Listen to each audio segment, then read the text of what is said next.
ที่สุดเขาว่าความพยายามอยู่บ่อนใดความสำเร็จก็ต้องย่อมอยู่บ่อนนั้นหนึ่งบ่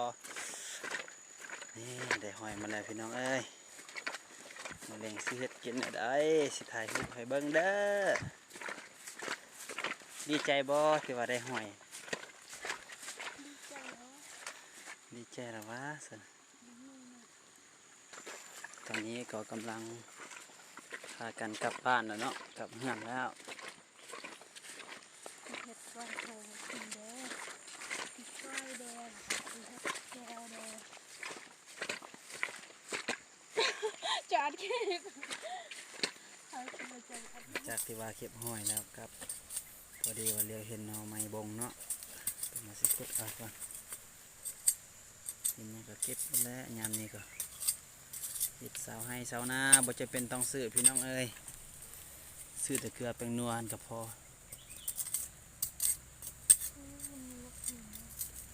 งัดเอาเลย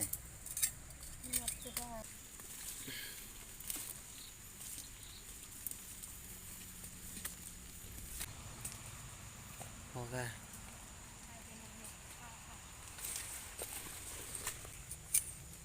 เละ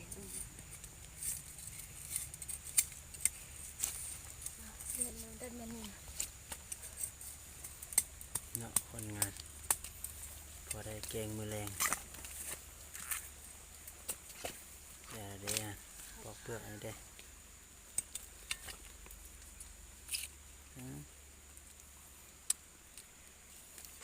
จะหันได้บ่มีลายอยู่เนาะคือบ้านนาวนี่ก็คือว่าแหละอยู่ไฮนายามฝนมาจังสีเนี่ยกินปลาแล้วนี่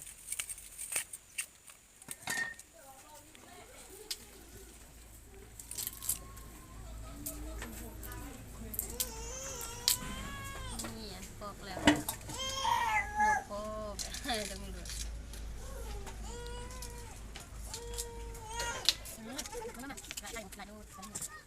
นี่มันจะต้องแต่ปอกนะ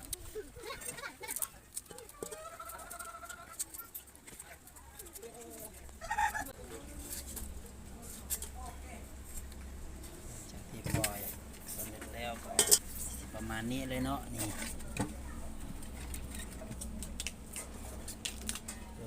ปอกสำเร็จแล้วประมาณนี้แล้วเนาะ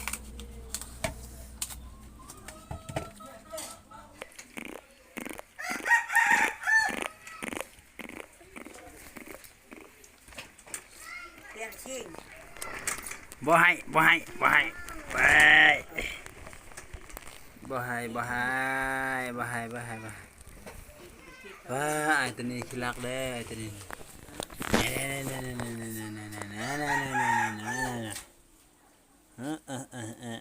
บ่ให้บ่ให้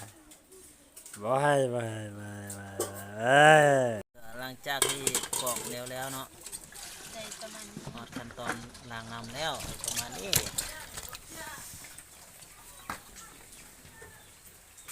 ซอยเนาะอันนี้สิเฮ็ดเมนูหยังกินเนาะนะคะแกงเนาะเฮ็ดเมนูแกงหน่อใส่ใบยะนางแกงหน่อไม้ใส่ใบขี้หูดเห็นปะซอยวันนี้ซอยพี่น้องฟังซอยสดกันบ้างต้องให้บางสำนีเนาะนี่โอ้ยถ้ามันพัวซอยนี่คือสีหน้ากว่านี้เนาะได้อยู่ได้อยู่อันนี้ก็จะเป็นขั้นตอนซอยเนาะ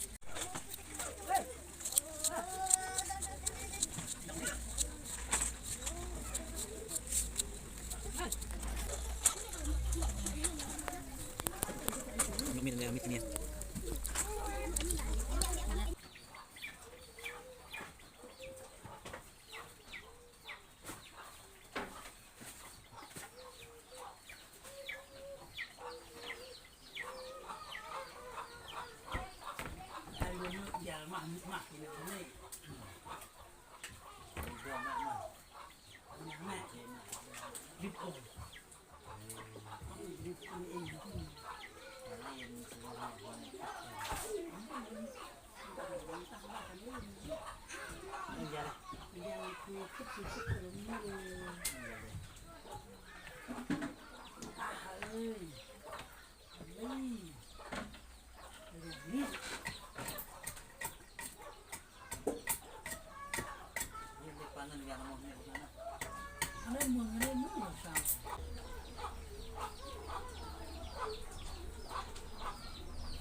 ำยังน้ำได้เลยเราทำแค่เอ็มยังก็ได้เอาไปสักอูเม่นมีเอ็มได้เลย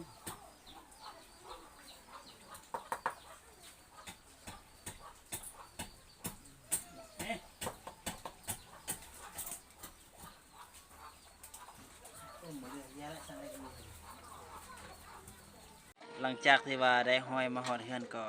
ล้างน้ำสะอาดแล้วก็มาต้มเนาะต้มแบบสี่เลยพี่น้องคือลักษณะว่าเราลวกมันซะแต่ว่าลวกให้มันสุกเลยนะ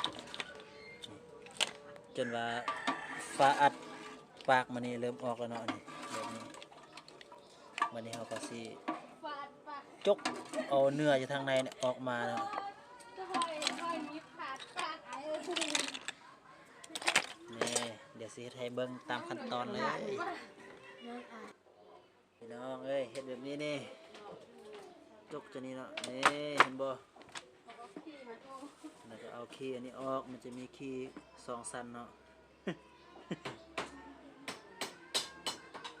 อยู่ในนี่พร้อมเด้อ จะเกี่ยวสอบเต็ม มาเจอดิญาติอ่ะเอาไปเจอดิญาติอ่ะ แจ้งก็ดื้อแล้วมันโยกเนี่ยนี่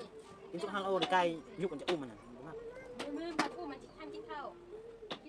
โอ้หลังจากเอาออกจนว่าได้แบบนี้เนาะแบบนี้ก็ยังได้ขั้นตอนแบบคันเอาน้ำคันให้สะอาดก่อนก็สิได้ปรุงใส่เมนูคือทางผักหอมบ่จังสิ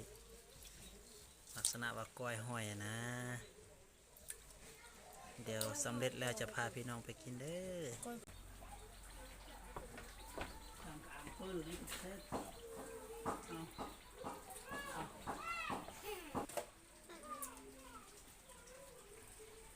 ทำข้ามแทนนั่นช่วยฉันมาเวลาวิจารณ์เป็นเรื่อง